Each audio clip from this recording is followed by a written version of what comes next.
Hello and welcome to the Transfers podcast, powered by FootballTransfers.com, where we bring you news, insight and analysis from that most important of the least important things, football. I'm Duncan Castles.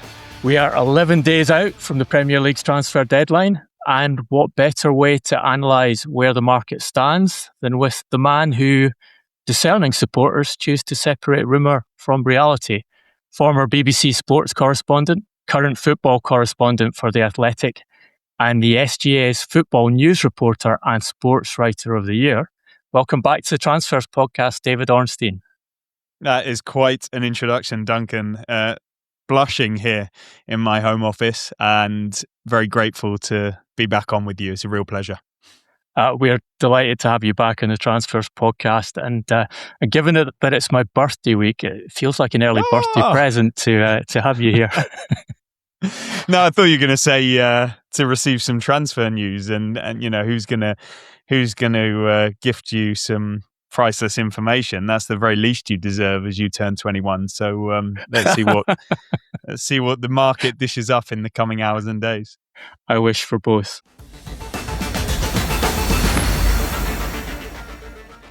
Before we talk about the player transfer market, let's give you some news on the managerial market, which is basically we've had more high-profile managerial changes than player transfers in this January to date. There has been a fair amount of discussion about Luis Enrique as a potential next Real Madrid coach following the sacking of Xabi Alonso.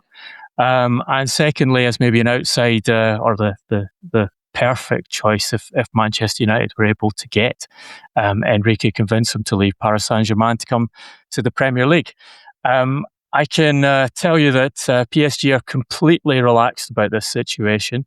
They do not believe that Luis Enrique would go to Real Madrid under any circumstances, given the difficulties he experienced in his playing career, being one of the few players who switched from Real Madrid to Barcelona. But more importantly, they've been in talks about renewal of his contract, which would be the third contract in his little bit over 2.5 years at Paris Saint-Germain for some time now. Those contract talks will be resumed once the January window closes, and they are confident that they will come to an agreement with Enrique, who already has a year remaining on his current deal. They also feel that given the way Enrique works, given the huge amount of effort and commitment and kind of psychological stress involved in the way he works, that when he does choose to leave PSG, and they emphasise that it's going to be his decision when he leaves PSG, they're not really bothered about lengths of contract because they think this is just a natural process of two parties working well together. They have no doubts he's the right man for the job, but they're sure that when he does decide he has to take a break from PSG, he'll also take a break from football for a period of time, as that's what he's done in previous points in his career. Simultaneous with this, my understanding of Alvaro Arbeloa's situation at Real Madrid, Arbeloa brought in as what appeared to be the interim replacement for Xabi Alonso, is that Florentino Perez is working on the basis that Arbeloa is the permanent coach of Real Madrid. The contract runs beyond the end of this season. The expectation is that they will retain him in place as long as he does the job well enough in the remainder of this season for it to be acceptable to the supporters for him to continue. So Arbeloa very much the man in possession there, and has talked about this in one of his early press conferences and said, I've been here for 20 years and I'll stay as long as Madrid wants me to. I know what Real Madrid is, the man's from the outside, and I'm clear about what the fans want and what they want their team to convey throughout its history. David, what do you make of these the changes at the top level of management of some of these major clubs in January, and what's your expectation of the marketplace for managers in this coming months and in the summer? First of all, that was a fascinating insight into what's going on at Real Madrid, PSG.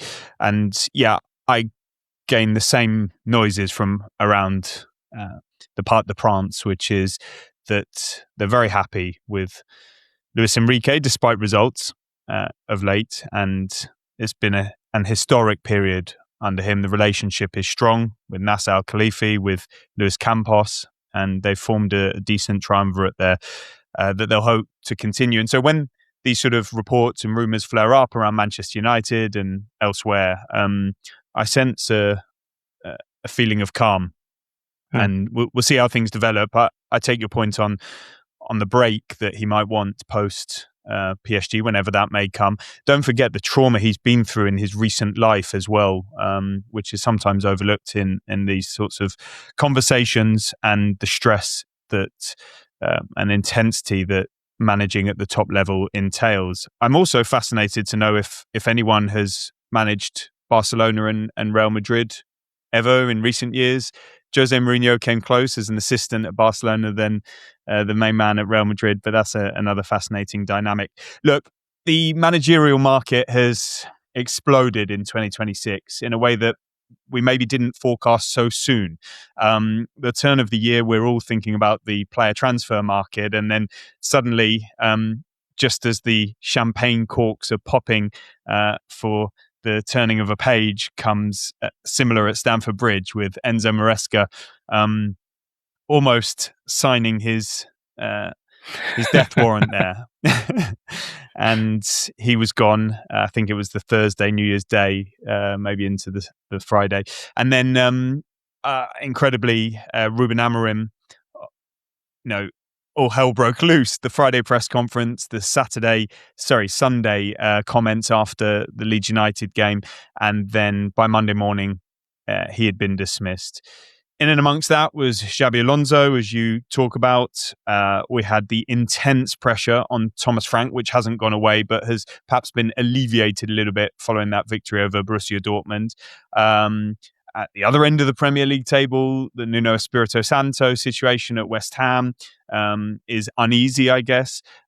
Liverpool fans have had their angst about Arne Slot, and there are reports and rumours flying around, but a really good victory over Marseille the night before we record this. And definitely they want to get through to the end of the season before even thinking about the situation. And I guess for all intents and purposes, carry on, but nothing in the immediate term. The Pep Guardiola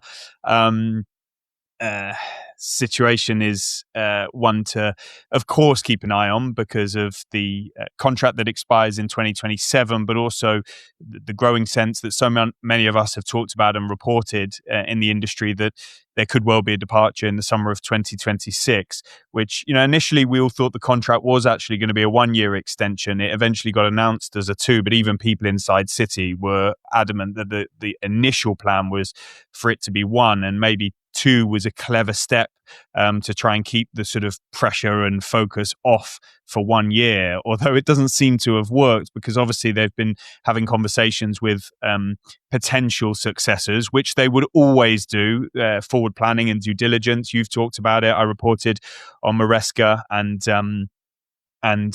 Pep's been asked about it in many news conferences as well. So those are the sort of dynamics that come to my mind immediately. But even if you cast your gaze beyond those names, you've got Glasner. Sorry, I didn't even mention that, which erupted in recent days. And of course, he's going at the end of the season. Let's see if he actually departs earlier. If Palace gain their wish of him continuing until the campaign ends, but we don't know how the relationship will repair or rebuild or have some sticking plaster taped over it for the next weeks and months. They're trying to win a European trophy. Can they do that harmoniously, or does it end a little bit sooner so that Palace can get on with appointing their next coach and integrating them? And then you got Marco Silva, who's out of contract at Fulham in the summer. They've offered him a new contract, but it remains unsigned. He does leave his decisions quite late. Fulham are relatively relaxed about it, but naturally they'll have to be looking for successors too. And many of the biggest clubs will look at Marco Silva. What a fantastic job he's done and reputation he's built throughout his career. And then you've got Andoni Iraola, who Bournemouth would love to keep, but of course there's a chance that he will go with that contract expiring too. And beyond that, we've got a number of coaches in world football who exit clauses either become applicable in the summer or they're at a different number to what they are now financially. So maybe clubs will have their eyes on some of those. And finally is the World Cup. Thomas Tuchel's on a 1-year deal with England, and many linking him again to Manchester United. He got to the final hurdle in the spring of 2024 when they ended up reappointing or renewing the contract of Erik ten Hag. You've got Mauricio Pochettino. Let's see how the USA do. You've got Carlo Ancelotti. Let's see how Brazil do.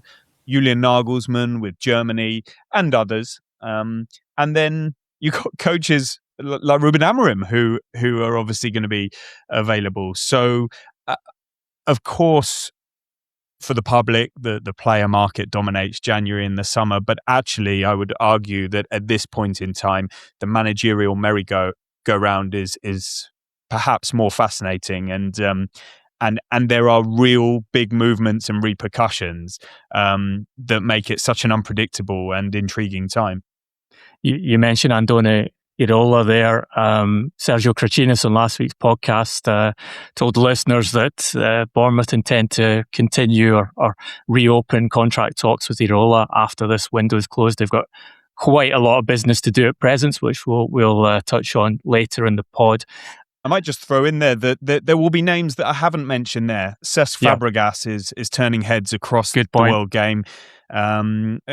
Vincent Kompany has renewed his contract at Bayern Munich, but if and when there's a vacancy at Manchester City, whether it be this time or subsequently, names like him come to the fore. Sebastian Hoeneß is almost the most linked of this new generation with these Premier League jobs. Knudsen at Bodo Glimt, who I think is probably the most linked person yet to get a job in the Premier League. So it goes beyond that core as well. And apologies for interrupting, but wherever you look, there are potential scenarios that could well evolve.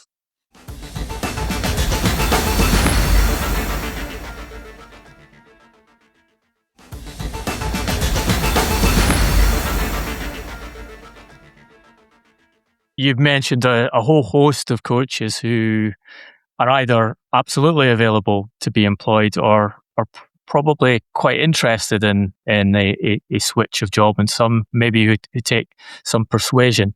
Manchester United, one of the clubs you mentioned in that long discussion. You were the man who broke the story of Ruben Amorim's sacking by Manchester United. Congratulations. It's a huge story to get. Maybe I'll ask you if you can enlighten the listeners on some trade secrets and tell us how you managed to get ahead of the pack on that particular story before we discuss the repercussions and ramifications of that change of coach. Yeah, I always say on these things that it's not a script or a defined process. There's no manual for how to do it. It's not like a magic potion. It's just being across situations all of the time in preparation. And that means being as well connected as possible with people involved, people on the periphery, people who might be privy to information as collateral, because say in a player transfer, you can't get hold of the people involved in the actual situation, but because a player's departing a club, that club may need to bring somebody in as a replacement, and you happen to be well placed with a club where there's a player who the first club that I mentioned is looking at as a replacement. And around all of these matters, there are more people involved than you think, and clubs often say it's impossible that you find that out because only 2 or 3 people knew, but that's rarely the case, given in player transfers, in managerial situations, in new contracts. There are so many other people who need to know from an administrative point of view, medical, travel, financial, logistics, teammates, family, and so on. The network is quite wide, and people talk inevitably, like in all walks of life, and it spreads quite quickly. And And in the particular case of Amorim, New Year's Eve was disrupted heavily by the Maresca story. And so you're having conversations around him, around Chelsea, around what's gone on there. And people in the industry, whatever it may be over, managers, players, staff, they're having conversations, they're in dialogue, and they pick up bits and bobs. And a few people started to mention to me while I was working on the Maresca story, completely unrelated. It was nothing to do with Maresca and Chelsea, that you need to keep a very close eye on Amorim and Manchester United. It's coming to an end. And you're like, okay, hang on, you get the right person. We're talking about Maresca here. And they're like, no. There's a part of the passing of the ways on the horizon at Old Trafford. So of course you then start digging and talking to people who you believe you trust, and you've been in this situation many times, more times than me. And bit by bit it comes together. But no sooner had I heard that than there was a very peculiar news conference held by Ruben Amorim, and that kind of sets your alarm bells ringing even more. He was downbeat. He touched upon no recruitment taking place in January, and various other signals that all was not well behind the scenes. Fast forward to Sunday, and his now sort of infamous post-Leeds news conference, it crystallizes the things that you were hearing previously. And when you've for many years been working in this environment, and you speaking to the right people and handling information in the right way, and showing the respect, and I sometimes describe it almost like one of those police dramas like Line of Duty, where they've got a whiteboard up and there's names and faces and pictures all over it, and they're linked in certain ways, and there's alibis, and there are routes that information passes, and criminality emerges, and not in this case, hopefully. But yeah, you sort of triangulate everything you're hearing, and then had some conversations Sunday going into Monday, which suggested he's gonna be leaving, and so it proved. There then comes a point where you need to try and get the story over the line, and you offer the rights of reply to the clubs involved. If it's a transfer, in this case, it was just one club and the person, and you need some courage too, because many clubs or governing bodies, if you're doing an international story, or companies, if you're dealing with brands, they would prefer the story not to come out. If it is going to come out, they would like to have their input into how it comes out. And your role as a journalist is just impartiality. And often they're upset and they're angry, but it's kind of not your fault that these things are taking place. It's their issue. And by and large, they understand that. And you try and negotiate your way through it, and be as professional and balanced as possible, and fair. And sometimes you maybe leave some information out that you might come back to when things are a bit less sensitive, or when you've done some more investigative work. And at that point, the basics were that he was being sacked, and that Darren Fletcher would be taking over on an interim basis initially. And so the courage comes in that you've got to press the button, and there's always that small part of you that is like, what if this isn't quite right, or what if it changes? And sometimes that does happen. But I think you've just got to trust your experience and your judgment and your process, that you have turned over every stone and covered every base and done things correctly, to the point that beyond reasonable doubt, and almost certainly way further than the balance of probabilities, you are certain, and you consult with your editors, and you go. So yeah, that's a little insight into how you get from a sort of concept and crumbs and leads and tips to actually bringing such significant information into the public domain. And honestly, it's the same process for a much smaller story at a lower level, And yeah, it might not have the same impact, and you might not be as stressed and nervous, but you've still got to follow the same principles and ethics and standards, whether it be non-league or in a different country, far less eyeballs. Just respect it, do it the same way to the best of your abilities, and normally you come out on the right side. I know that feeling of stress and nervousness well with certain stories. I think we did a long discussion on this with Jonathan Northcroft on the podcast, where we went through a lot of the details of what happened with Amorim's exit. And I think it's very clear from your reporting and other reporting around it how rapidly this happened. Yeah. This wasn't a planned, prepared process on Manchester United's part. It was a response to a conflict between Amorim and Jason Wilcox over tactics and over recruitment, and Amorim is essentially saying, "Find yourself a new coach if you want to tell me how to set up my system."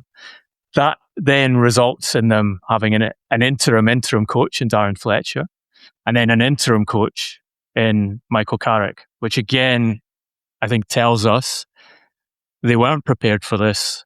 They don't have the long-term successor set up. If they knew that this was going to happen, if they knew they were close to removing Ruben Amorim, they could have run a process to prepare someone like you mentioned, Oliver Glasner. Say, hypothetically, Manchester United decided Oliver Glasner was the guy to replace Amorim. It's absolute fertile time to take him from Crystal Palace, as we'll discuss later in the podcast, as he is almost actively looking to. Well, he's decided he's leaving the club, and you could have brought that process forward. But given that United don't know who they are going to appoint on a permanent basis, given that Michael Carrick comes in with a very credible record in his coaching career so far at Middlesbrough, a lot of people would say he was unfortunate not to have Middlesbrough promoted to the Premier League. If you look at the underlying analytics there, they suggest he probably should have got up, and maybe the bounce of the ball went against him. Given that he comes into the job and starts with a victory over Manchester City, which maybe doesn't look quite as good in the aftermath of Bodø Glimt beating Manchester City 3-1 a few days later, but you can't get a better start as Manchester United coach. Given the position they have in the league and a real opportunity to qualify for the Champions League, is this Michael Carrick's job to lose? Can he become the permanent manager on a fairly straightforward path if he has a successful end to this season at Manchester United? Firstly, I agree with you. This wasn't planned by Manchester United. They say that they wanted him to stay and that they backed him as far as they could, and were always with the intention that he would continue, and that towards the end it was he who kind of brought it to a head with his comments, and clearly there was a very strong disagreement on that Friday with Jason Wilcox, which we now know, and almost made his situation untenable. When he was appointed in sort of November 2024, they didn't need to go through the process because they decided, with results faltering under Erik ten Hag, that he was their man, and that was the process that they set about, for right or for wrong. And so there was a bit of preparation there. In this case, no, there wasn't. And so fair play that they decided we are going to undertake a full and thorough process. We'll wait to see how good that process is. But that was the very clear noise coming from Old Trafford immediately. Yeah. And in such circumstances, I do think it was eminently sensible to Darren Fletcher was there, ready, very popular for a short space of time just to hold fort. But to go for Michael Carrick, if it had been Ole Gunnar Solskjaer, slightly different dynamic, just in the sense that he was their manager for, 3 years, and they paid him off to the tune of the best part of £10 million. So to go back to him and the era that he represents might have sat a bit uncomfortably with this regime. although Ole Gunnar Solskjaer would have definitely done it because he regards Manchester United as his words as family, and when family ask you, you don't say no. But Carrick, he was only there in a coaching managerial capacity for a short time, and then he went and plotted his own course, as you said, at Middlesbrough, and he earned a lot of plaudits in that time inside Borough up to Steve Gibson, where relationships were strong, even though results and the atmosphere soured a bit towards the end with the media and a parting of the ways probably was correct. He didn't leave on bad terms with Gibson and many inside the club, and the way he carries himself and the word that gets around coaching reflected positively on him throughout the game, and that's quite rare when you've got an industry like this, which is quite bitchy, and people seem to jump at the chance to speak bad of each other in the players' world, in executives, in coaching, in agents, and so fair play to Michael Carrick on that part. The way he took to it, of course, with that adrenaline-fueled and high-quality victory over Manchester City, was perfect from their perspective. And now it sets a bit of a standard. Let's see how they get on at the Emirates on Sunday. I'll be there. And of course, that's a massive test. It doesn't come much bigger in football right now.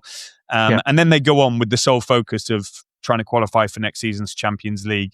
There's trepidation around the Premier League in that bracket of positions and clubs as to how good Manchester United looked against City and how clear a path they have towards the end of the season to just train and play matches.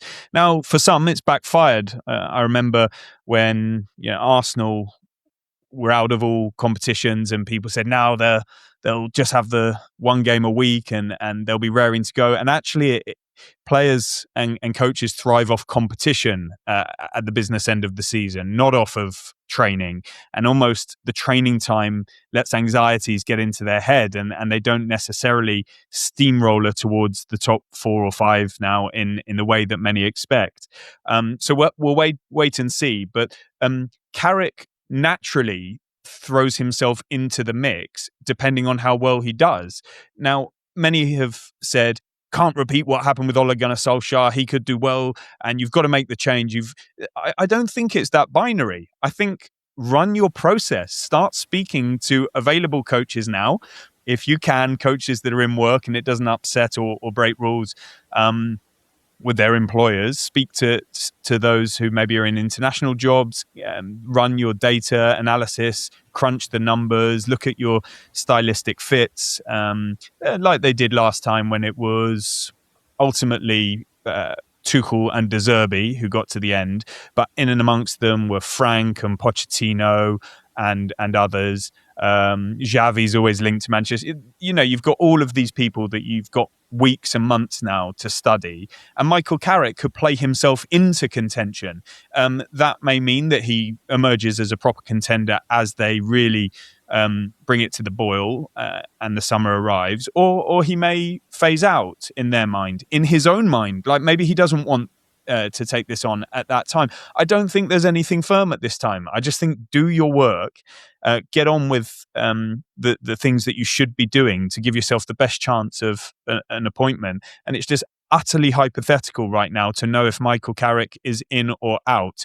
But his qualities, the way he started, what we saw of him last time round, where he got a win over Unai Emery at Villarreal, etc. What he's done at Middlesbrough, I don't see why he shouldn't be in the conversation in the way that Kieran McKenna last time was. He had Manchester United links, and he's impressed as a coach under Jose Mourinho at Manchester United. Gone out and done it at Ipswich. I'm not saying he'll be in the mix this time round, but in that sense, there's no reason why Carrick shouldn't. And I do actually understand what Manchester United were doing in this period.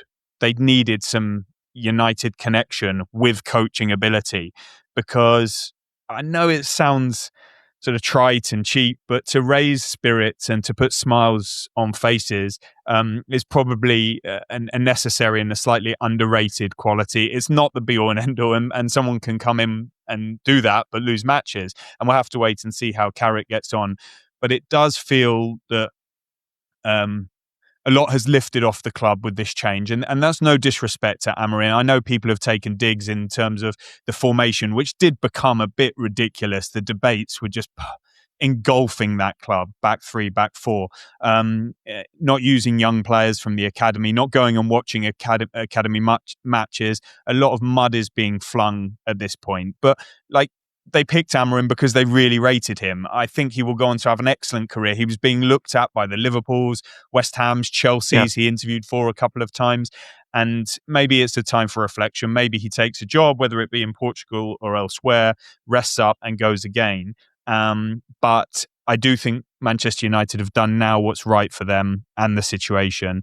And I could see Carrick being in the mix, but that doesn't mean he'll get it by any means. And I don't think they have to be as firm as saying, no, we're going for an external appointment. Wait and see how it unfolds.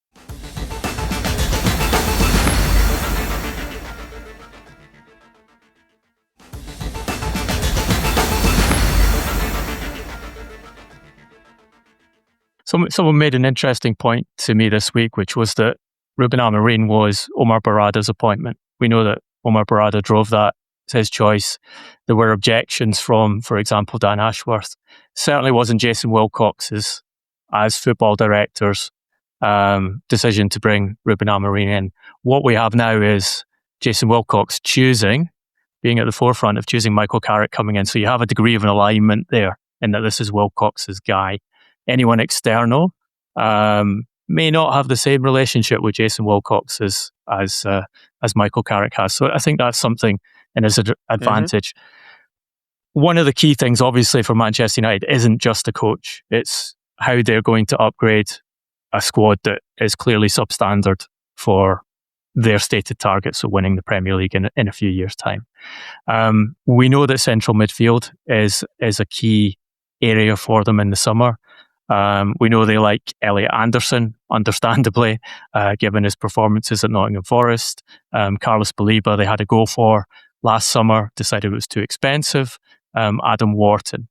One thing that's interesting to me is to get your sense of where United are in the market.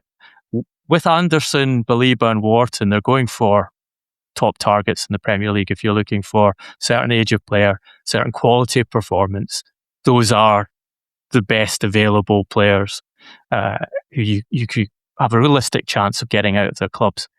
Do you think they're still in a position where they can take these players ahead of other Premier League clubs because of their status as Manchester United, as opposed to players looking and saying, well, this is a club that finished in the bottom half of the table last season, sacked 2 managers in the last year. A lot of players have moved to this team and seen their careers stall. Do they still have the pool, or does it make no difference? Manchester United have the money and they have the status and they get these players when they want them. Very quickly, before I get to that brilliant question, on your previous point about the Jason Wilcox connection, if there's anything we've learned from how it ended for Amorim, it's that Jason Wilcox in this situation, sporting director, and he's relatively new in this role, previously only at Southampton for a short time as director of football, before that academy director at Manchester City, academy coach. So my goodness, you're cutting your teeth at the very highest level when you've got some sporting directors at clubs like United who have been doing it for years and their work speaks for itself.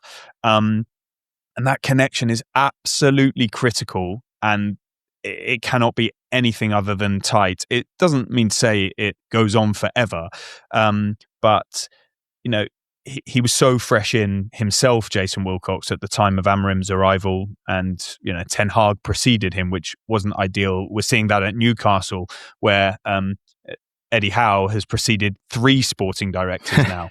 And that's not the way round it's meant to be.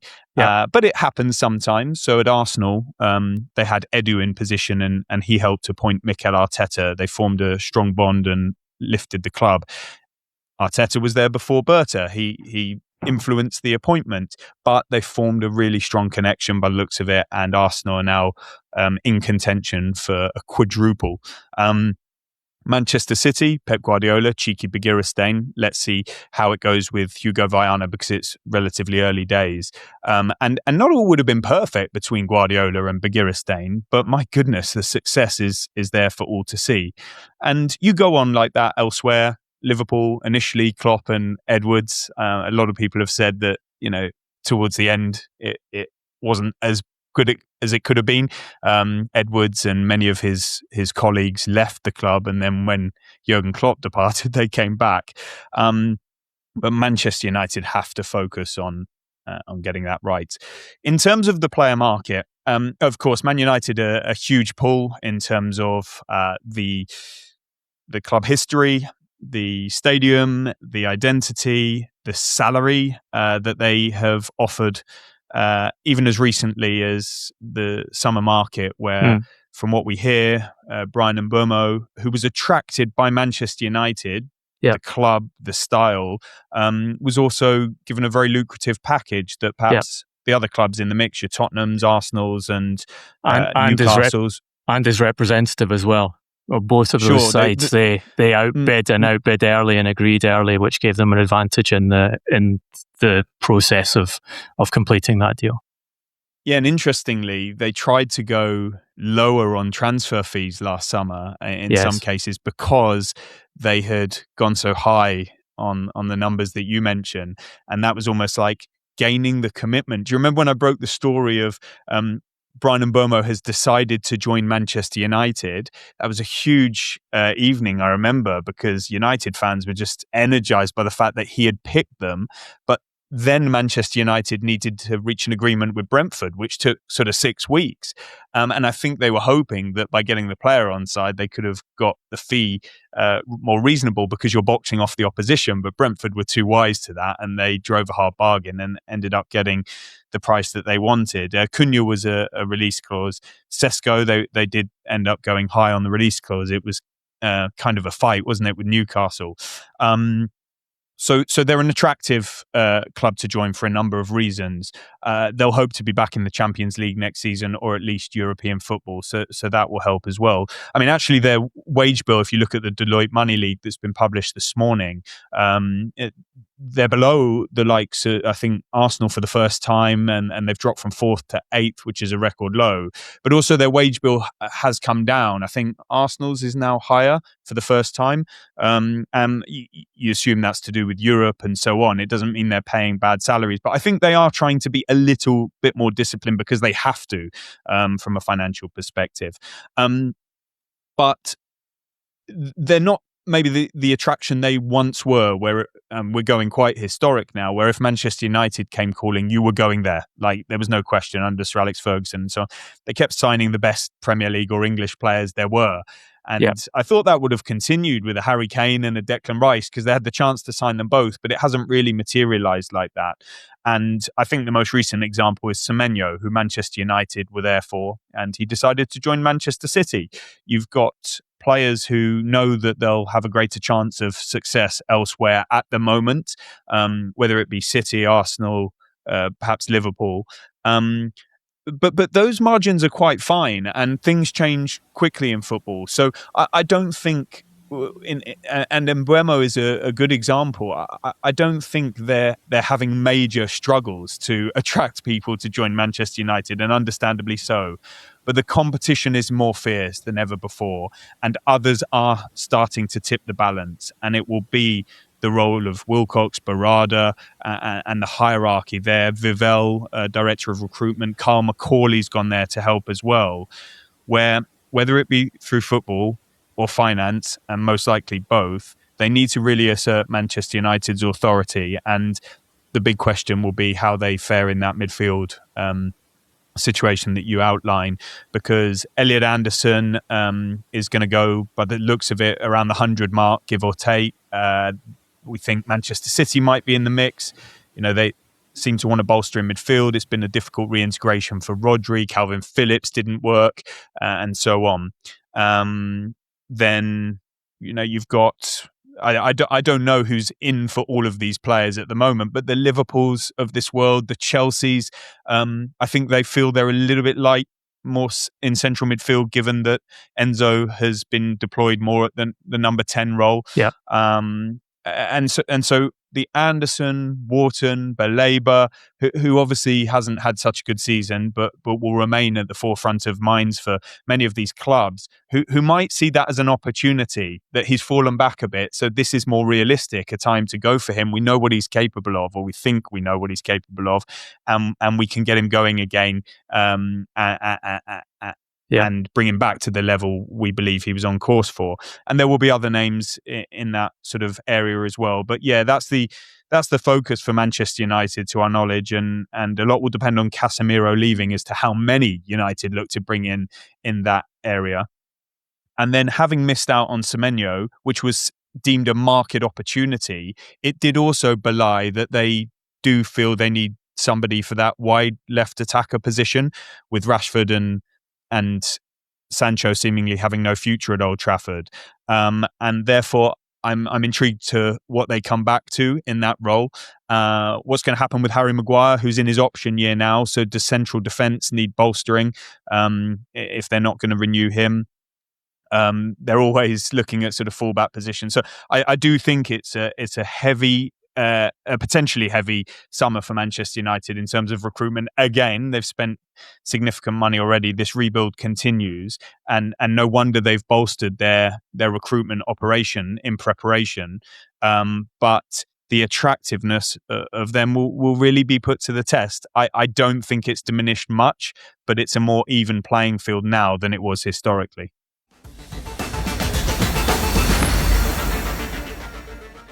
You mentioned Antoine Semenyo in their biggest deal of the January window so far. Probably, I said this at the start of the window, and I'm going to stick to it. I think that it will end up being the biggest transfer fee of this window. He chose Manchester City when he had essentially all the elite clubs in the Premier League looking at activating that release clause. This week, we've finally seen Marc Guehi, who I think you would say would be the top centre-back Premier League player who's available to recruit on the market, also choosing Manchester City. I'm remembering the first time you joined us on the Transfers podcast in the summer of 2024, we were talking about who would sign Marc Guehi from Crystal Palace, and a season and a half later, it's finally resolved. Run us through the details of that Guehi deal and why City came in. Obviously a lot of injuries, and why they managed to beat off, in particular, Liverpool, who were, I think we can say, minutes away from completing the Guehi deal. He was in a scanner doing his medical when he was informed that Steve Parish had pulled the plug on that deal on the last day of the summer window. Yeah, it's an absolutely magnificent signing, and it's exactly what Manchester City need right now. They've had a bad start to 2026, 2 wins in 7, chastening defeats at Manchester United and Bodo Glimt.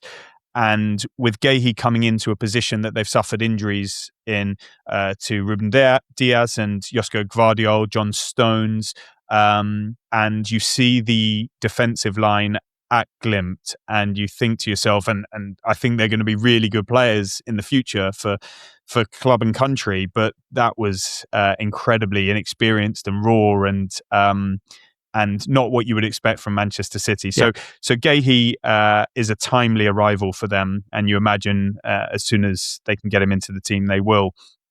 And I outline those points because that is why City stepped it up and pushed so hard and were willing to put finance down. I did think it was going to be a higher transfer fee, and to end up at 20, it looks like a bargain. You do need to factor in that there's a salary. From what we've heard, it's sort of in and around £300,000 a week, maybe even plus bonuses, and that's been reported elsewhere. The word from City is that it's lower than that, so I have to point that out, and we have to be balanced in what we say. And then there'll be significant agent commissions as well. So the package is not 20 million, it's higher. But, when Liverpool had an offer of £35 million accepted in the summer, and you're right, he was in a private hospital being put through his paces before Steve Parish cancelled the deal with the input of Oliver Glasner, who didn't want Marc Guehi to go. Liverpool were obviously disappointed by that. And you can pick over whether they should have moved stronger earlier, but it's easy with hindsight. Also, we're not involved in these situations. It sounds like Liverpool made their move subsequent to the Community Shield, but at that point, Palace weren't ready to do business. By the end of the window, they were. So it's really hard to criticize and praise unless you know exactly what's happened. But it didn't work out, and Liverpool were going to come back, and I think strongly in the summer of 2026. I think Arsenal would have been in the mix. We all reported that. Bayern Munich, absolutely. They were really keen to take him for free, and Barcelona had some interest too, Atletico Madrid and others, but Atletico wouldn't have got there on a financial basis. And I'm not sure Barcelona would either, but I think, I heard that he was due to visit Bayern Munich and Barcelona, which you're entitled to do as a free agent in the summer of 2026. You can, under the Bosman rule, sign a pre-contract agreement with foreign clubs, so it would have been legal for him to go and see them and speak to them. But it didn't materialise because City moved to close it out. And the word from Anfield is that they saw it as a market opportunity at that price in the summer with a year to go. The finances involved at this point, they didn't feel that they were either able to, and again, we don't know the financial situation of these clubs ourselves as well as they do, or they chose not to, with 4 months of football to go, hoping that he would be available and they would be firmly in the mix come the end of the season. And the other clubs, similarly, they either weren't able to or didn't want to now. And Manchester City really did. There are others who say that's not the main factor. It's that Marc Guehi, after what happened in the summer, decided that he didn't want a move to Liverpool now. Not saying they were in, but if they had been in, he wanted to go to Manchester City. And in his interview after signing, he says, it was always City. I definitely don't want to be picked up by aggregators as playing this off as Man City beat Liverpool. I'm not trying to do that at all, because for whatever reason, Liverpool were not there now. That's the only thing we've come to learn. And so Manchester City had a clear run at it, and it left Crystal Palace with this dilemma. We either take some money now for him, or he walks out for nothing in May. It's not June, July, it's May. That's when football finishes. Oliver Glasner complained about losing his captain. He had his captain throughout this winless run that Palace have been on. He had him at Macclesfield, and I love Marc Guehi, club and country, but it's not like he's Pele or Messi or Ronaldo or something. Like it's an understandable trade. Crystal Palace are trying to reinforce now he's gone. They also have Richards, they have Lacroix, Lerma can play there. Riyad is coming back to fitness. And let's see if they bolster further. Yeah, they've got a European trophy to play for. But, when Oliver Glasner asks to be backed again with the decision now, don't let my captain go, I'm not sure Crystal Palace can be criticised for going against that, because Oliver Glasner's told them he's off in the summer. So how many times do you give somebody what they want when they're not going to be in charge of you next season? And from what we hear, Glasner said he only found out that morning. He would have been abreast of the possibility, and whether that was right down to exactly where the deal was up to, I don't know. But I don't think it was the total shock on Friday that maybe he portrayed. And from what we hear, the 10:30 reference that he made was more when Marc Guehi sort of showed a desire not to play on Saturday, which is, you could say, understandable given that the medical was planned for Sunday and we'd been through this situation with Liverpool in the past.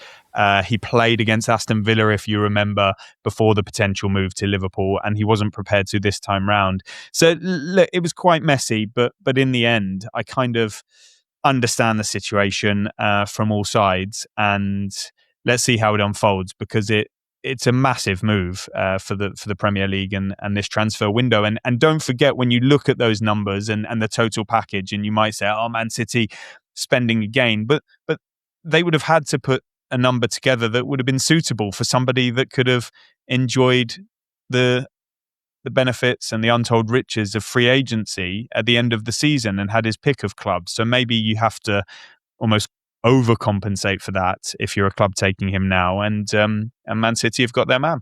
I had some interesting guidance from Guehi's side about how this happened, how the deal and the decision was made, and they are saying that yes, Guehi will be very well paid for his but appropriate to his status within as one of the best defenders in the Premier League, not at that 300,000 level that's been reported. Fair.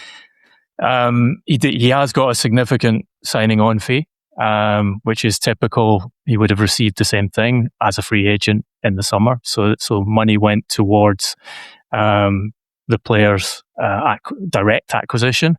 Obviously, the agents were paid well, but interestingly, asking why he chose Manchester City now, why he didn't wait for Real Madrid or Bayern Munich or another big European club. What I heard was it was always going to be a move to the Northwest. If a move to a big club in the Northwest came about, a lot of his friends live in the Northwest. That was his preference.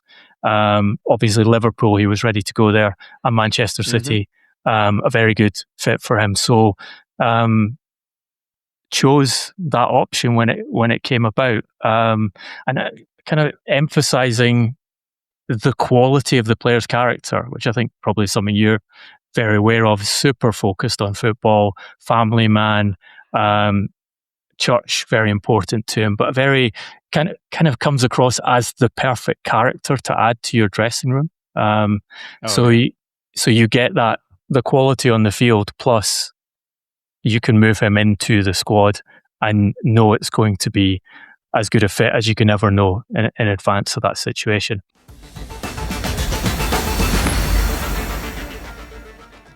Let's talk about Glasner and Parish. You mentioned there not turning down, not being able to turn down a transfer fee when the player's going to leave for nothing. Parish has effectively said no to £15 million of transfer fee by pulling the plug on the deal in the summer. It was 35 million. It goes down to 20 million with a small amount of bonuses. I think, is that correct? Or potential bonuses in the transfer fee.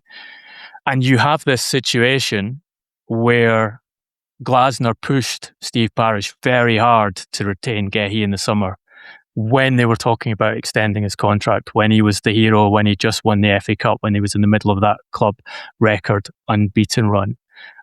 We now know that Glasner had told Parish in October that he was leaving, and then gets involved after Guehi asks not to play in that final game at the weekend in these press conferences, where I think the attack on the club is probably stronger than the one we saw from Ruben Amorim that you mentioned around the turn of the new year.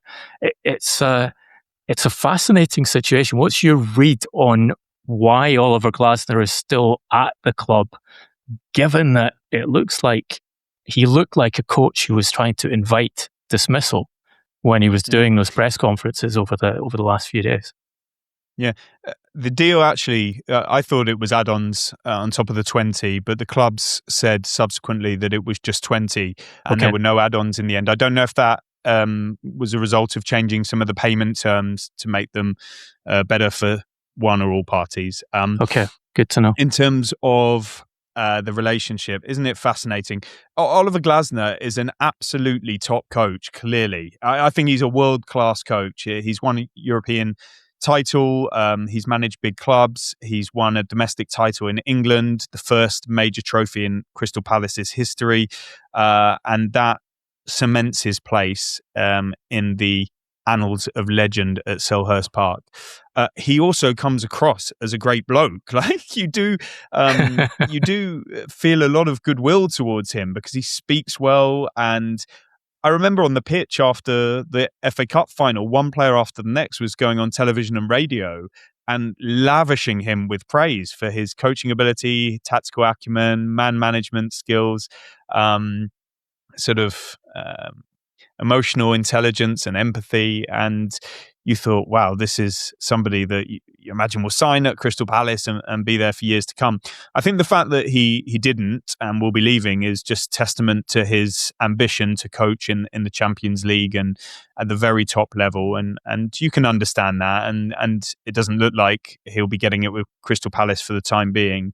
And I don't know, it seemed quite often that there was something that he didn't quite like about the structure at Palace, how advanced an organisation it is or isn't compared to some of their contemporaries in the Premier League and on the continent. Because I love Crystal Palace. There's a charm to Selhurst Park, and it's quite an earthy club that things are still a bit what they were when we're sort of growing up in football, and they've advanced in many areas. And they've also got plans for the stadium redevelopment and have done a lot with the academy facility. Done some great work in the transfer market, Parish, Dougie Friedman, and so on.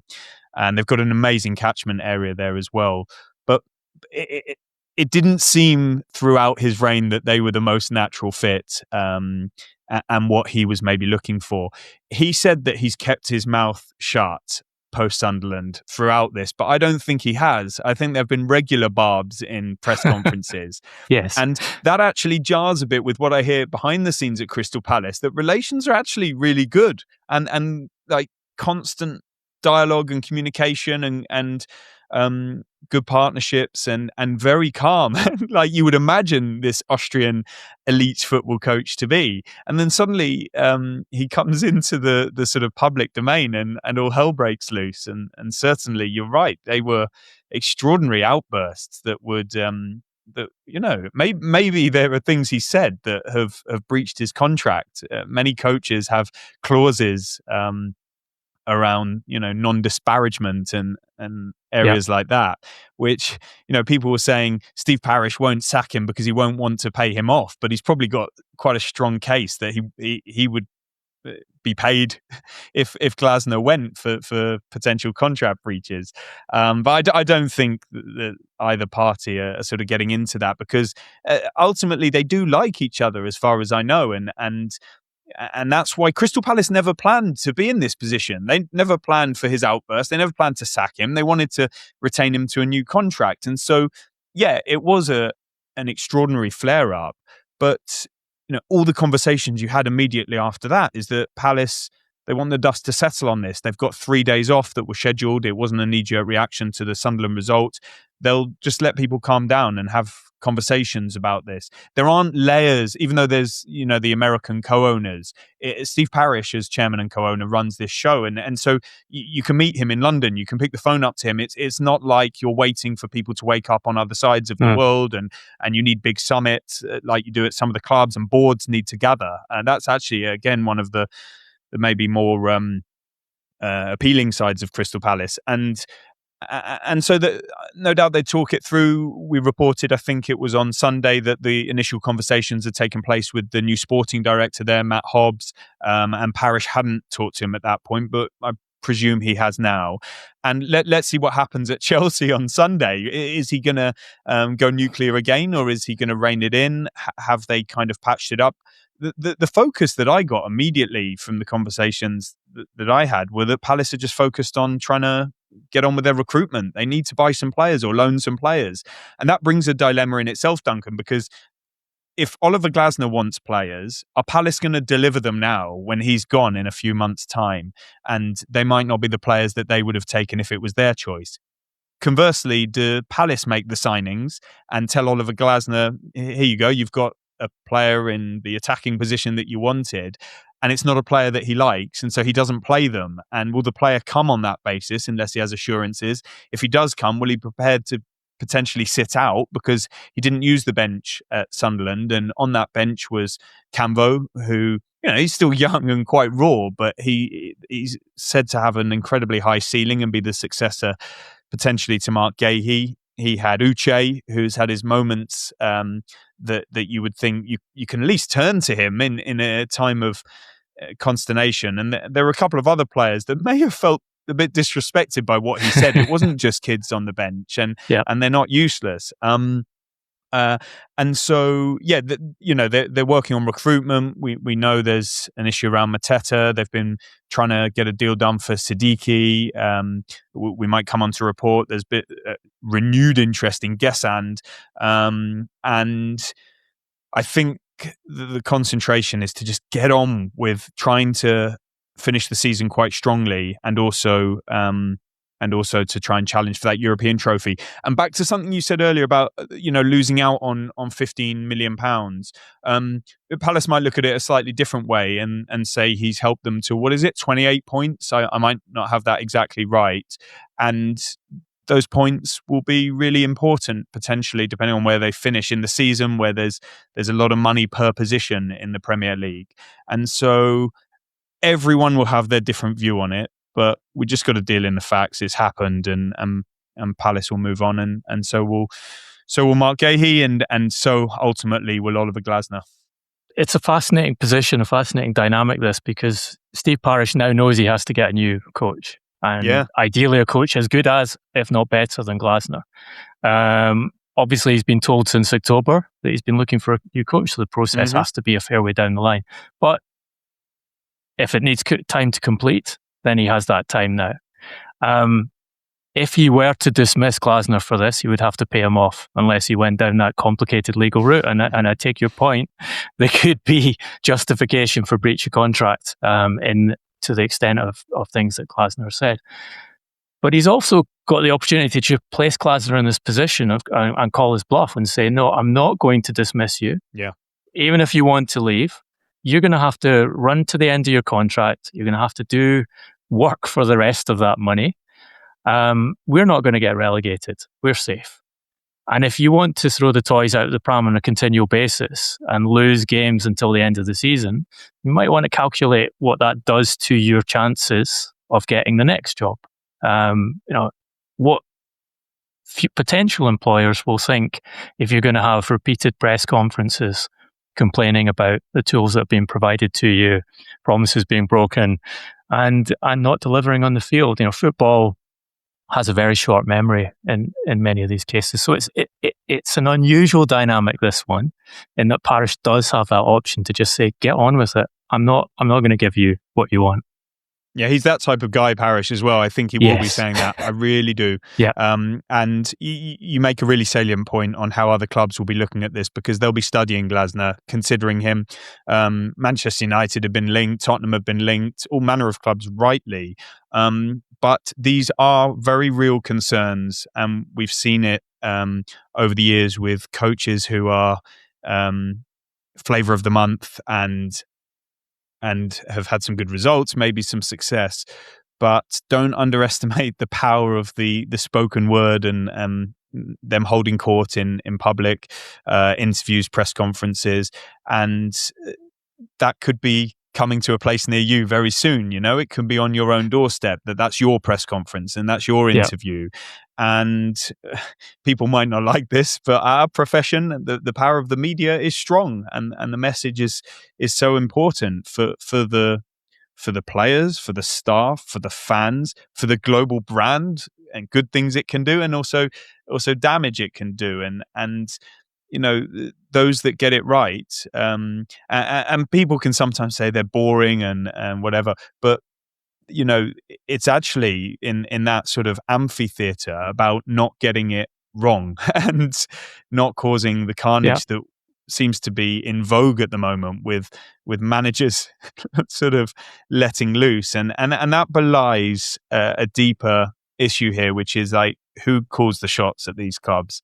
Is it the coach? Is it the manager? Is it the sporting director? Is it the head of recruitment? Is it the chief executive? Is it the owner?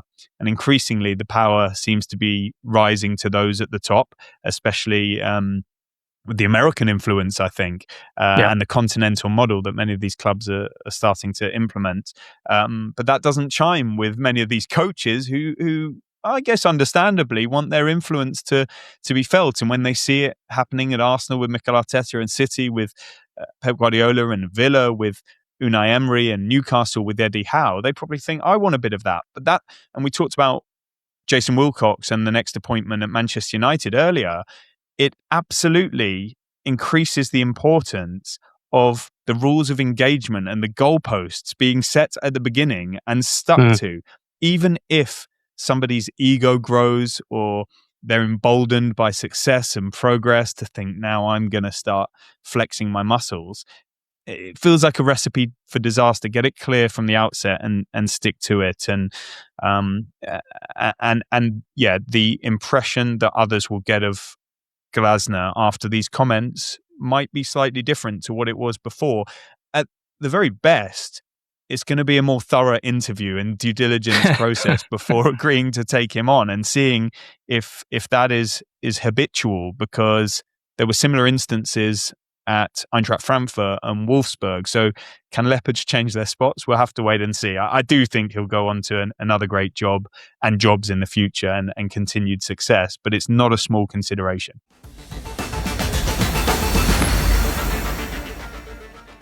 Look, I think you're absolutely right to emphasise the importance of communications on the part of coaches to managerial appointments. I think they're more important than they've ever been.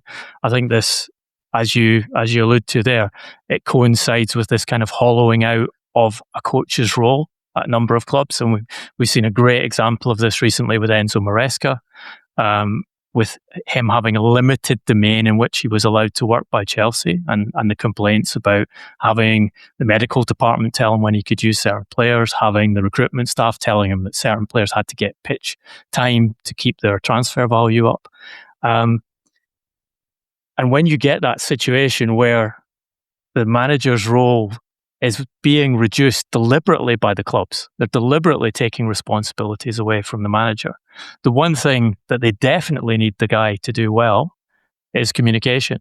He still sits in front of the press 3 times a week, sometimes more, communicating the club line. He's basically the principal guy to communicate the club line. So the focus on that from a recruitment perspective, particularly from those clubs who have gone down this line of hollowing out the manager's role, is going to get greater and greater. Let's just go back to Jean-Philippe Mateta, because this is the other big problem that Crystal Palace have at the moment. They lost Guehi. They've got this fight with Glasner. They now look like they're going to lose their centre forward as well in the same window with Mateta. Hasn't quite gone public yet, but putting the message out that he wants to leave in this window. I think you reported this week that Aston Villa have him on their list of potential centre forward targets, and that area is a priority for Unai Emery in this window. Where do things stand with Mateta and the various clubs who are looking at doing that deal? Yeah, I don't have the absolute latest on this at the time of recording. I need to make some checks, so it could be outdated by the time people listen. A couple of days ago, it was made clear to me that Aston Villa have expressed an interest in Mateta, and there have been some conversations between the clubs, even up to a high level. And in and amongst those discussions, the name Guessand has been mentioned. Of course, Evan Guessand was targeted by Palace last summer. He went to Aston Villa. They have an admiration for him. I don't know if that will evolve, but clearly in the search for attacking reinforcements, you don't suddenly dislike somebody that you pursued. And so maybe that would be a solution if Mateta is to depart. Juventus seemed to show their hand first, but they weren't prepared to pay the 40 million asking price. I think that's euros rather than pounds. Yeah. And there would be costs on top of that, agent's commission. And for a 28-year-old who's contracted until the summer of 2027, that was a step too far for Juventus. Let's see if this Villa scenario or another materializes. Many players have expressed, either on the record or off the record through their representatives to the media, desire to leave their clubs over the years. It doesn't mean they get their wish. Mateta, this isn't really new. There's been I think a desire to go to a higher level, to Champions League football, to one of the biggest clubs in the land for some time. Maybe even dating back to last summer, there were links with Manchester United, it seemed, constantly. So I don't think Palace will be shell-shocked by this. And I definitely don't think they will be certain to grant his exit. I think if they've got a solution lined up, whether they can make some decent money on him, whether it be permanent or loan with obligation, it's the same thing really. And they can get somebody in. I mean, Siddiqui is a 19-year-old at Angers, so I doubt he would be the like-for-like replacement, more one for the future. You'd be looking, can you do a Guessand who can operate wide and more centrally? Is there anybody else? Jorgen Strand-Larsen, there have been reports around him. And of course, the sporting director at Crystal Palace used to work at Wolves and signed Strand-Larsen there.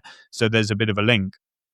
I definitely think that area is one that could potentially develop. The Crystal Palace striker position. I don't know if Strand-Larsen will, because Wolves, by the way, will want a high fee for him. They held out when Newcastle came calling last summer, and the numbers got pretty high on that occasion. It'll be lower now, but I think there would have been more chance if Wolves were dead and buried in the Premier League. But they've shown this sort of upturn in form, which I hear is making people, on the ownership front start to think, could we survive? Could we at least try and finish respectably? And therefore, do we keep our squad together where they may have been looking to sell such players and maybe João Gomez in midfield before their price plummets with relegation? But now maybe we keep them. And is it a price worth paying if we only lose maybe 10, 15% in the summer? Keep this squad together. And last I heard, they were standing firm on all of their players, given that upturn. So yeah, what I mean is that, of course, that Crystal Palace striker situation and Mateta can evolve in these next days. But I don't think, famous last words, it will get toxic between Mateta and Palace. Okay. It's one thing wanting to leave, but I've never sensed that he hates being at Crystal Palace. To the contrary, he seems to love playing for them. So, yeah, that's a watch this space. So Siddiqui, I think you're absolutely right. He's 4 goals in 24 Ligue 1 appearances over the last 2 seasons. So it doesn't have the profile of a player who goes straight in for one of the highest scorers in the Premier League and can solve those problems immediately. Interesting. They've been looking at Tammy Abrahams, but a complicated deal because Abrahams is on loan at Besiktas from Roma. So you have to do a deal with both clubs to make that happen.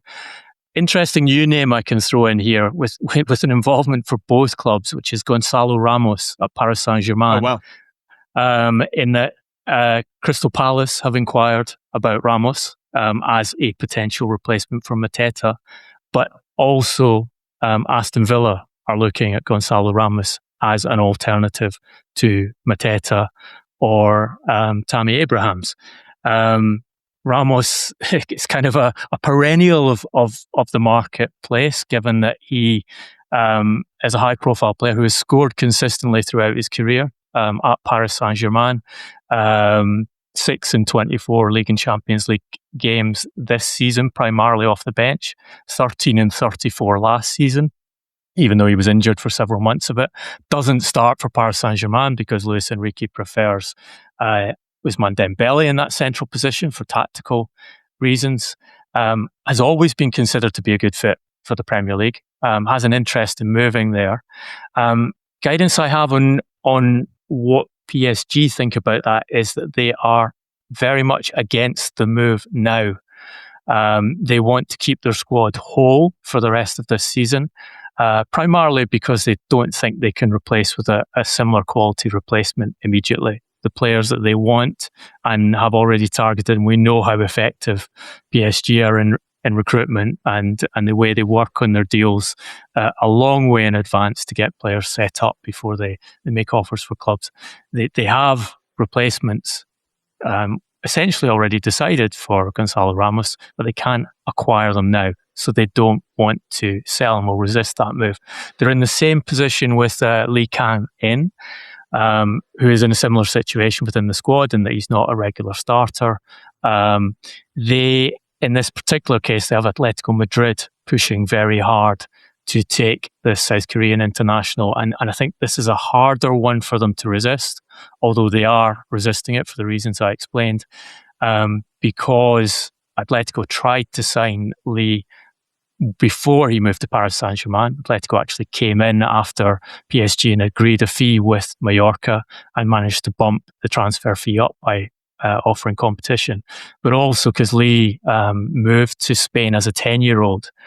So it's essentially his second home. So the attractiveness to him of moving back to Spanish football and moving to one of the elite clubs and being very much wanted by Diego Simeone is significant there. But an interesting dynamic, and you have Palace and Villa both competing for the same striker, while Villa are pushing to get the Palace's current centre forward. And in and amongst all of that, I think one of the other options for Villa that started to come out in the public domain in the last couple of days is En-Nesyri. And he, I think Juventus have been looking at him. So, are Aston Villa, there's all sorts of little triangles going on here of potential movements. And the Abraham situation is interesting because in Turkey now you're getting such high salaries. There's a potential stumbling block for clubs, even in the Premier League, with the PSR restrictions that they have to work under for the time being. It's going to be SCR, squad cost ratio, or I don't know the exact terminology, from next season. And so that makes these matters complicated. I do think that Villa have got Abraham on side by the sounds of it. I'm not sure it's quite so straightforward in the club-to-club scenario you mentioned, and especially with Besiktas. And that's why they've started looking at the likes of Mateta, En-Nesyri, and so on. So, there's a bit of a merry-go-round going on there. And we should mention that Unai Emery and Gonçalo Ramos share an agent in this case, which is always a helpful facilitation on such deals. But good point about Turkey, and it seems the Turkish clubs are actually paying those high salaries at present. It used to be a few years back that they'd reel players in with those high salary offers, and then there'd be issues with players getting the money once they're there. So they have an ability to affect the market in terms of buys, which they haven't had for a long time. And as you say, an ability to retain players, which has changed.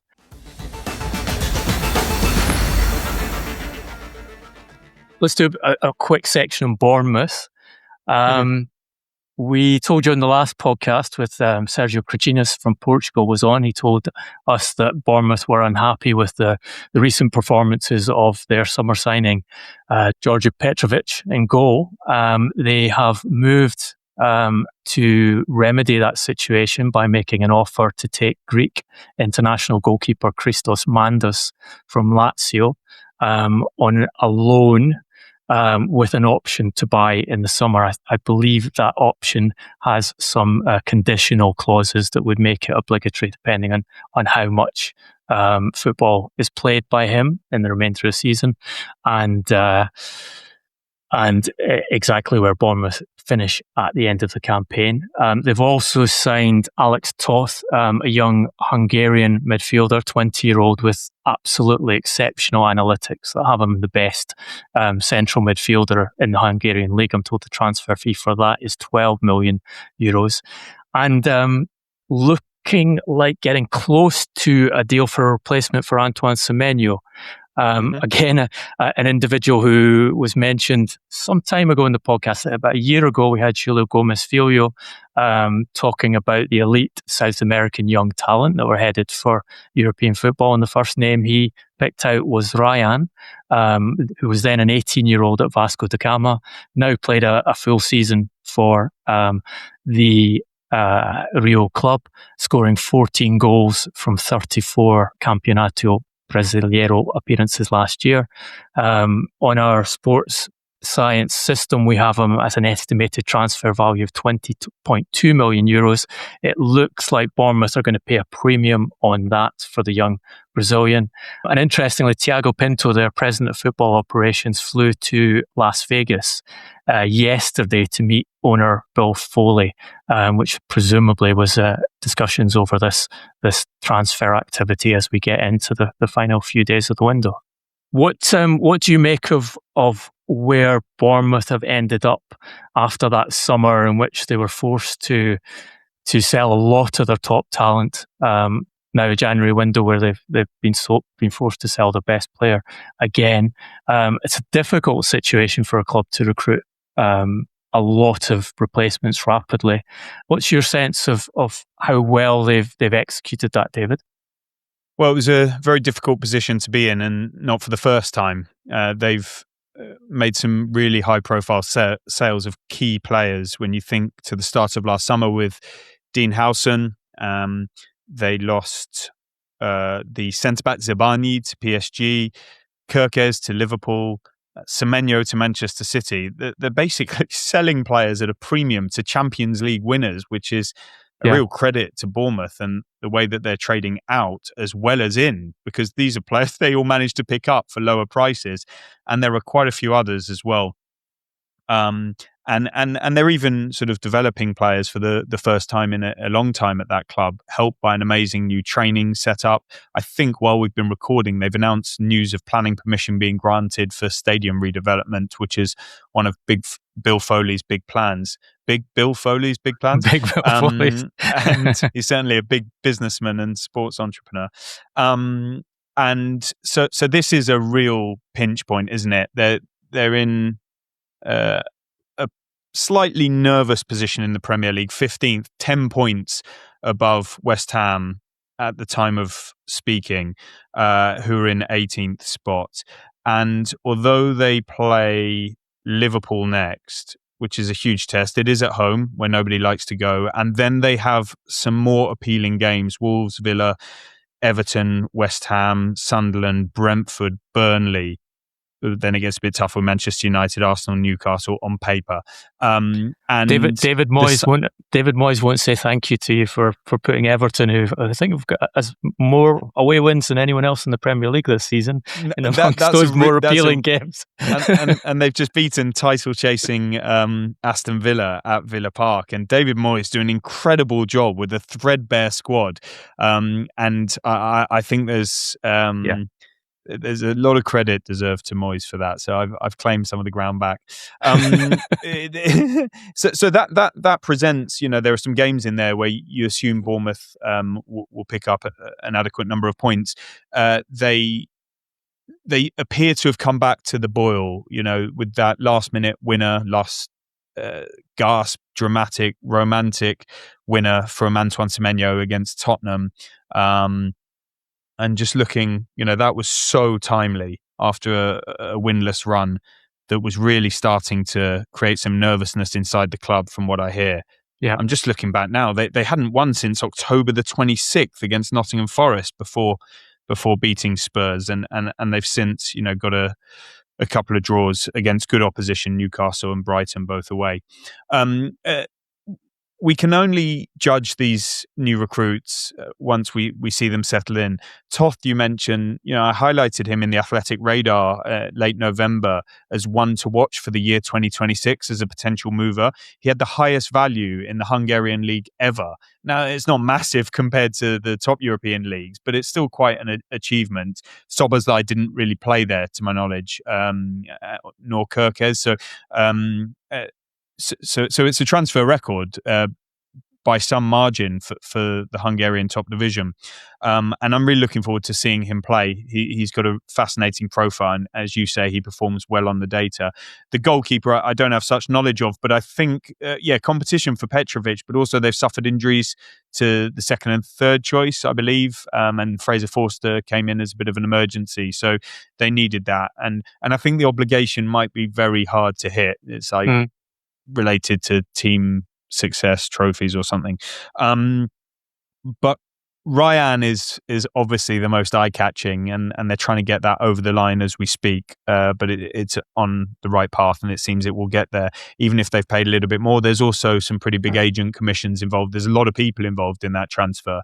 But it wouldn't shock you if Bournemouth pull off another coup here in terms of a player who comes and performs well, and Iraola, despite a really difficult start to his career as Bournemouth manager, coach, has excelled. It's a tough act to follow, really big shoes to fill in Semenyo. He grew so magnificently.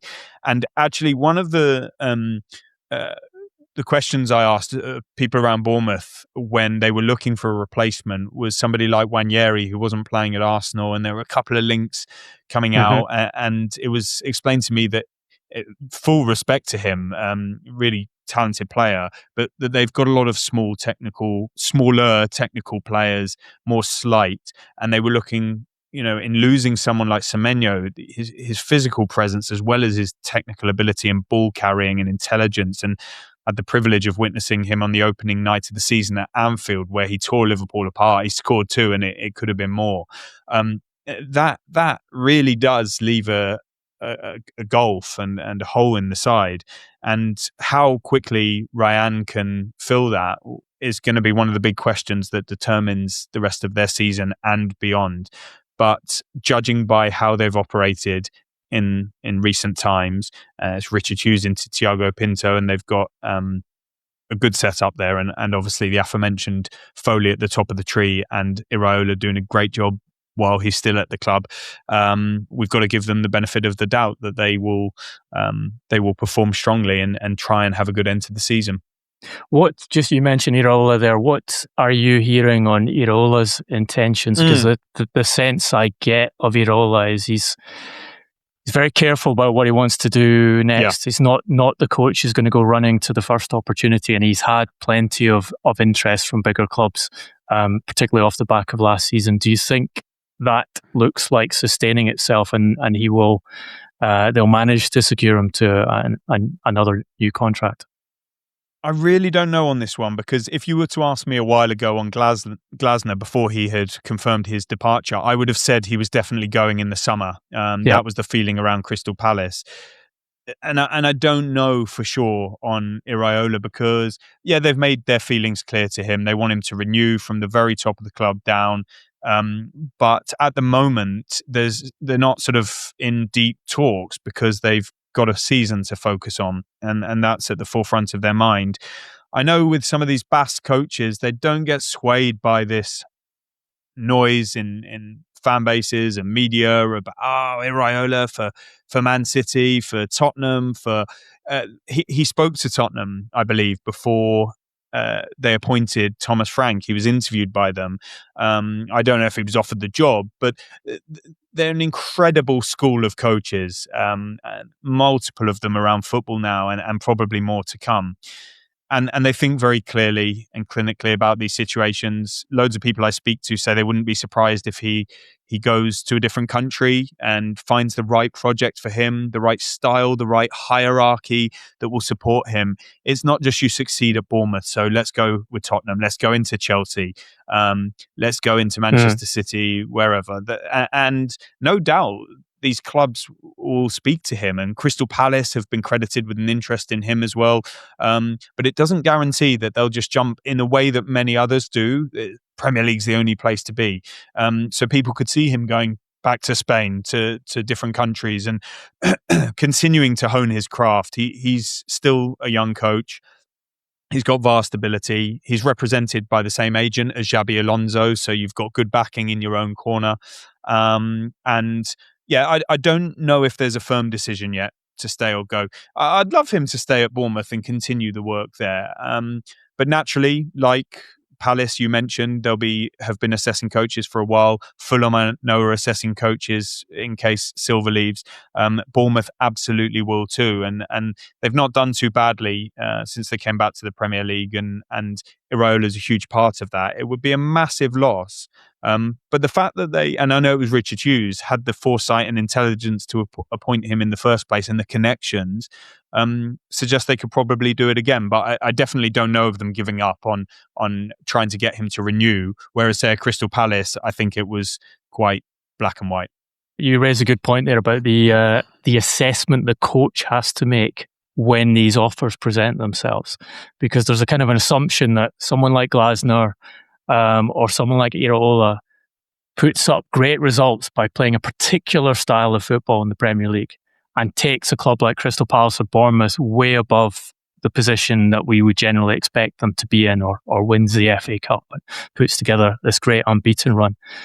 But you have to ask whether that type of football, which can deliver those type of results, for Bournemouth or Crystal Palace when they're quite often playing bigger teams who will attack them and create the tactical opportunities for the manager's style of football to work. Whether that transitions to you place that coach in Chelsea or you place that coach in a Tottenham that's succeeding or a Manchester United that's succeeding at the top, whether it is as effective as a coaching and a tactical method in a different context. And someone like Iraola, it strikes me, will be very aware of that calculation. Mm-hmm. Yeah, Brentford have shown with Thomas Frank, they promoted from within somebody who would work in their system. With Keith Andrews, promoted from within somebody they believed, despite huge scrutiny on whether they'd made the wrong decision, they'd lost their best attackers, 2-3 of them. Could Igor and Ouattara and co fill in? Sharda, yes, they have, and Andrews has been key for that. Hertzler at Brighton, good fit again. And De Zerbi was a really good fit for them. And okay, it ended maybe sooner than people expected. Graham Potter was a really good fit for them. And so, there are projects where it does come together in a more, in a more suitable way than it maybe does elsewhere. And especially at say it's harder at the biggest clubs, but, the Tottenhams, they've tried the big names, they've tried the more fashionable coaches. There's such thirst and expectation for success and for good football at the same time. It becomes a desperation that the next guy is going to be the cure to all ills, and the pressure is so intense where it's not quite that fierce at some of those other clubs, and they get time to nurture and grow and to learn and a bit of space for errors as well. And that is something I think will be acutely at the forefront of the mind of somebody like Iraola. Probably the same with another man from his representation stable, Xabi Alonso, as to where they take their next step. Xabi Alonso will, of course, be bruised by what happened at Real Madrid, especially having had such a great setup at Bayer Leverkusen, which he took time to decide upon, having coached at Real Sociedad B.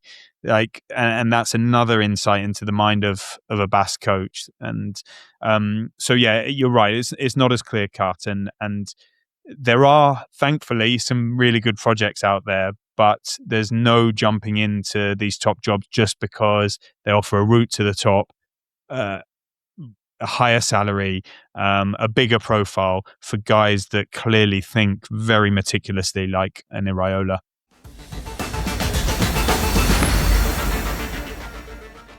Let's wrap up with the hero and villain section. I'm going to do something different this week and make Manchester United the hero, which I don't think they've ever placed themselves in a position to be hero before. Perhaps when they were they elected to pay all their staff during COVID rather than lay them off. That would be my last recollection of them being in a position. Why? Because they've made what I think is a really innovative agreement to develop a dramatized television storytelling of their history, which is something I've never heard before. A football club trying to do. I think at Manchester United, it has the opportunity to be, if executed well, superb television and also commercially successful. And finally seeing a good idea coming out of the Jim Ratcliffe regime at Manchester United. I think they deserve the award this week. We'll give you that one. Am I meant to think of a villain? Yes. Villain of the week or villain of the transfer window, if you like, David. Serious first and more light-hearted second, or the other way around. Yeah, the villain of the week in football, sadly, is this chap Tom Taylor in the Welsh third tier, who committed an elbow that has seen an arrest taken place and him being released by his club. One of the most abhorrent things I've seen on a sports field or anywhere, even outside a sports field. It was awful when you see the images. So definite villain. but that was a bit too serious for this show. Maybe Rodri, and we've lavished so much praise on Rodri getting sent off. Two quick bookings in succession at Bodo Glimt. The last person you would expect it from, the Ballon d'Or winner, the talisman of City. He has had it tough with the ACL and associated muscular injuries since making his comeback. And for somebody we've praised so much and come to expect such high standards, just from a light-hearted sporting point of view, I'm going to say he's the villain, because they really needed him with such a young, inexperienced backline, and he was the only protector in there. Yeah. And you could say that put too much pressure on him, and that was a selection fault. But I think he should have known better. And after he went off, the game was gone. I think from City's perspective, they weren't going to get that back. So who would have thought it? The lovable, most admired Rodri is going to be my villain of the week. Had enough of playing on a plastic pitch in the far north. Get me out of here. David, thank you so much for joining us on the Transfer Podcast. Great contribution as always. Enjoy the rest of the window and have a good time on that holiday you're taking in February. Thank you very much. It's a pleasure to join you, and I appreciate you having me. Let's rev up the engines for, what is it? Just over a week, and then we can breathe again. Yes.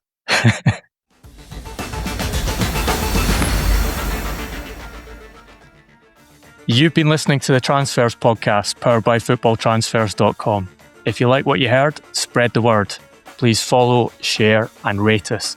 You can message us on Instagram, YouTube, and Facebook at Transfers Podcast. Our Twitter, Blue Sky, and TikTok address is at TransfersCast. I'm on Twitter, Instagram, and Blue Sky at Duncan Castles. David is at David_Ornstein. Our production is by Mark Caulfield at Pro Podcast Production, and our music by Mark Caulfield and David L. Stay safe, be well, and thank you for listening.